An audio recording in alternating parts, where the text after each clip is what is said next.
So as we look at Kelly Olynyk on the defensive end, I do want to show some of the good that goes along with some areas he's been struggling. First here though, like Buddy Hield, the clip starts a little late, but completely beat him. But what I like about Kelly Olynyk is he's a guy that continues to play, make multiple efforts. Here he sees the next rotation and is at least able to close out to De'Aaron Fox. Now we know he's not going to stay in front of De'Aaron Fox, at least doesn't let him get all the way to the rim and grabs the rebound. So you see where he can be a good positional player using his IQ. Here he sees the guy coming off the screen, sees it early, able to switch. Now the closeout's a little bit too far for my liking, and so he gets beat. But again, he continues to play, gets a block.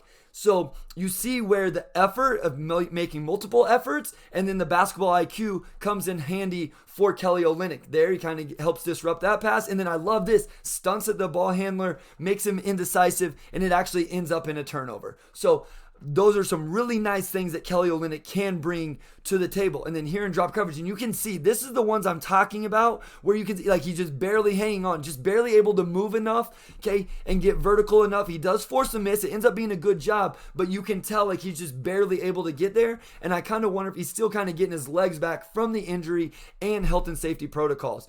You know, one thing he's not going to be able to do, and it's probably not fair that to show a Rudy Gobert clip, but like just against vertical threats, he just doesn't have the pop, the vertical pop to really go up and contest those, like deflect them or anything, be any sort of hindrance in those situations. And then in these situations, like he's just going to get beat. And I'll show some more isolation situations, but Anthony Edwards just gets downhill on him in a drop coverage and completely gets to the rim there, and KO's not really able to do anything about it at all. Now, in fairness to him, again, he will make multiple efforts. He will continue to play. Davion Mitchell completely beats him, but he continues to play and gets the block from behind. So we've seen that a couple times now, and you do have to at least appreciate that from KO, that he will continue to play in these type of situations.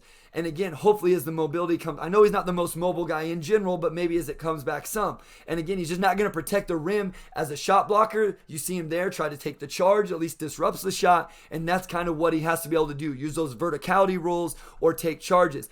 Also, not going to hold up in these situations a lot. Now, I did want to show this one. It doesn't mean he can't. He's a willing physical player. You'll watch him on box outs and he's willing to get physical.